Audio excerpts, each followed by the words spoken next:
Police ने किया blind murder का खुलासा, प्रेमी ही निकला प्रेमिका का कातिल, 2 लोग गिरफ्तार, भेजे गए जेल। नमस्कार, श्रावस्ती एक्सप्रेस टीवी देख रहे हैं आप। खबर उत्तर प्रदेश की बहराइच से है, जहां पर शादी का दबाव बनाने पर प्रेमी ने प्रेमिका की गला दबाकर हत्या कर दी। उसका सिर काटकर नहर में फेंक दिया, हाथ भी काटकर अलग कर दिया। लड़की मुस्लिम और लड़का हिंदू था, इसलिए दोनों घर वाले रिश्ते के लिए राजी नहीं थे। युवती का शव नानपारा कोतवाली इलाके के झाड़ियों में पड़ा मिला था। उसके शरीर पर पूरे कपड़े भी नहीं थे। एसपी ने घटना के खुलासे के लिए टीम बनाई, जांच शुरू की गई तो एक युवक का नाम सामने आया। पुलिस ने उसे हिरासत में लेकर पूछताछ शुरू की। पहले वो टाल मटोल करता रहा, लेकिन पुलिस की सख्ती के आगे टूट गया। उसने अपना गुनाह कबूल कर लिया। पुलिस ने रविवार को प्रेमी और उसके दोस्त को गिरफ्तार कर मामले का खुलासा किया। बताया जाता है कि रुपैडिया थाने के जमोक गांव में हसमत अली परिवार के साथ रहते हैं। उनके अनुसार उनकी 20 साल की भांजी सीबा बचपन से ही उनके पास रह रही थी। यहीं से उसने हाई स्कूल तक पढ़ाई की थी। 20 जुलाई को अचानक वो घर से लापता हो गई। काफ़ी तलाश की गई, लेकिन कोई सुराग नहीं लगा। इसके बाद थाने में गुमशुदगी दर्ज कराई गई। 23 जुलाई को नानपारा कोतवाली में हाड़ा बसेरी गांव में एक युवती का अर्धनग्न हालत में शव मिला। सिर गायब था, हाथ भी नहीं थे। हसमत अली ने युवती की पहचान अपनी भांजी सीबा के रूप में की। इसके बाद पुलिस अधीक्षक बिरदा शुक्ला ने घटना का खुलासा करने के लिए पुलिस टीम गठन किया। टीम में trainee CO Harshita Tiwari, Nanpara police स्वाट टीम और सर्विलांस टीम ने ब्लाइंड मर्डर की जांच शुरू की। सीबा के प्रेमी अरुण और उसके एक साथी को इसमें गिरफ्तार किया गया। एसपी के मुताबिक सीबा का अरुण से 1 साल से अफेयर चल रहा था। अरुण उसके क्षेत्र में स्थित अपने एक रिश्तेदार के मेडिकल स्टोर में काम करता था। वहां सीबा भी कभी कभी दवा लेने आती थी। इसी दौरान दोनों की बातचीत शुरू हुई। उसके बाद मुलाकात होने लगी। दोनों एक दूसरे को पसंद करने लगे। जब इस बात का पता दोनों परिवार के वालों को चला तो उन्होंने धर्म अलग होने से रिश्ते का विरोध किया। इसके बाद भी दोनों एक दूसरे से मिलते रहे। इसी बीच सीबा अरुण पर शादी का दबाव बनाने लगी, लेकिन वो शादी करने के लिए राजी नहीं था। वो सीबा से कहता था कि उसके परिवार वाले राजी होंगे तभी वो शादी करेगी, लेकिन सीबा मानने को तैयार नहीं थी।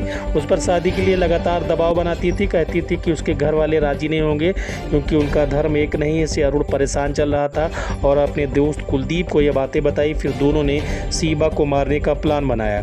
अरुण ने सीबा को मिलने के बुलाया, वहाँ भी उसे समझाने की कोशिश की, लेकिन जब वो नहीं मानी तो कुलदीप ने उसका पैर पकड़ा और अरुण ने सीबा का गला दबाकर उसकी हत्या कर दी। कोई लाश न पहचान सके, इसलिए उसने बाकी से उसका गला काटकर पानी में फेंक दिया। उसके हाथ को भी शरीर से अलग कर दिया। बॉडी को भी वहीं फेंक दोनों घर लौटाए। पुलिस ने शरीर के अंगों को बरामद करने के बाद कत्ल में इस्तेमाल किया गया बांका भी बरामद कर लिया। इस तरीके से पूरे घटनाक्रम का पुलिस ने जो ब्लाइंड मर्डर था इसका खुलासा किया है। बहराइच एसपी ने ब्लाइंड मर्डर का खुलासा करने वाली टीम की सराहना की है। जी 21 जुलाई को थाना नानपारा के क्षेत्रांतर्गत हाडी बसेरा गांव में सरयू नदी के पास एक जंगल है। वहां पर एक लगभग 20 वर्षीय लड़की का शव बरामद हुआ था, जिसके ऊपर सर नहीं था, एक हाथ नहीं था, अन्य कुछ उंगलियां मिसिंग थी और ये शव सिर्फ अपने अंडरगारमेंट्स में पाया गया था। तो तत्काल इसका संज्ञान लेते हुए सभी वरिष्ठ अधिकारियों द्वारा घटनास्थल का निरीक्षण किया गया था और पोस्टमार्टम की रिपोर्ट आने के उपरांत पुलिस द्वारा इस सूचना पर मुकदमा पंजीकृत कर अपनी जांच शुरू कर दी थी।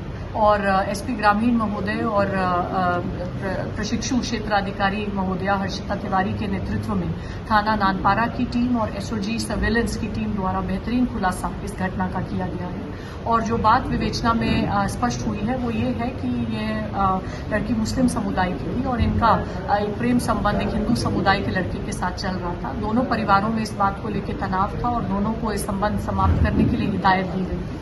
फिर भी दोनों के द्वारा इस संबंध को जारी रखा गया और हाल ही में लड़की द्वारा लड़के से कहा जा रहा था कि उनको शादी कर लेनी चाहिए, जिसके फलस्वरूप इस लड़के द्वारा अपने एक सहयोगी के माध्यम से लड़की को बहला फुसला के एक सुनसान स्थान पर बुलाया गया। मोटरसाइकिल पर बिठाकर हाडी बसेरा के नजदीक इस जंगल में ले जाया गया। वहां पे पहले गला घोट के इसकी हत्या की और फिर ताकि शव की शिनाख्त न हो सके एक बोगरा से इसका सर काटा गया, अन्य इसके बॉडी पार्ट्स को हानि पहुंचाई गई तथा इसके कपड़े भी उतारकर ये सभी चीजें आला कत्ल के साथ पानी में फेंक दी गई। तो इसमें बहुत परिश्रम के बाद और हमारी टीम द्वारा बेहतरीन इन्वेस्टिगेशन का उदाहरण देते हुए विभिन्न प्रकार के टेक्निकल और मैन्युअल एविडेंसेस को इकट्ठा किया गया है।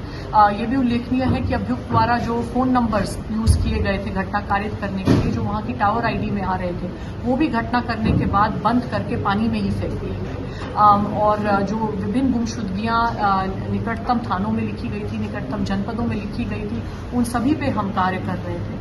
और एक ब्रिलियंट इन्वेस्टिगेशन का उदाहरण देते हुए प्रशिक्षु क्षेत्राधिकारी महोदया द्वारा बहुत पिन पॉइंटेड तरीके से चिन्हित किया गया कि जो गुमशुदगी एक रुपडिया थाने में लिखी गई थी वो इस घटना से जुड़ रही थी और वही ये लड़की थी।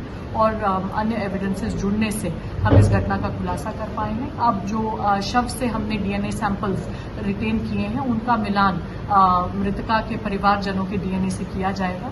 अभियुक्त के कपड़े भी बरामद कर लिए गए हैं जो कि मृतका के खून से लेस हैं, घटना के दौरान यूज करके वहीं जंगल में छुपा दिए गए थे, उनसे भी मृतका के डीएनए का मिलान किया जाएगा। और माननीय न्यायालय से हम अनुरोध करेंगे कि इस दुर्दांत घटना के लिए दोनों अभियुक्तों को अधिक से अधिक सजा फास्ट ट्रैक ट्रायल के माध्यम से मिले। मैम, केस को खुलासा करने के लिए अभी आपने बताया कि एक धागे की बहुत बड़ी अहम भूमिका थी, वो उसके बाद जी उस शव पे अंडरगारमेंट्स के अतिरिक्त सिर्फ एक ही चीज थी, काला धागा पैर में बंधा हुआ था। तो जो फोटोग्राफ्स हमारे पास लड़कियों की उपलब्ध थी, जो हम विभिन्न गुमशुदगियों की फोटोग्राफ्स को स्कैन कर रहे थे, तो उसमें जो हमारी सीओ हैं उनके द्वारा ये नोटिस किया गया कि एक लड़की के पैर में काला धागा बंधा हुआ है। तो उस गुमशुदगी में थोड़ी और विशेष रुचि ली गई और गहनता से पूछताछ की गई, तो वो शव करेंगे। लड़की मूल रूप से हरदी थाना क्षेत्र की रहने वाली है, पर बचपन से ही अपने मामा मामी के यहाँ रूपडिया थाना क्षेत्र में रहती है। मैम, ये शव कब बरामद हुआ था और हत्या कब की गई? ये शव 23 जुलाई को बरामद हुआ था और हत्या 21 जुलाई को की गई।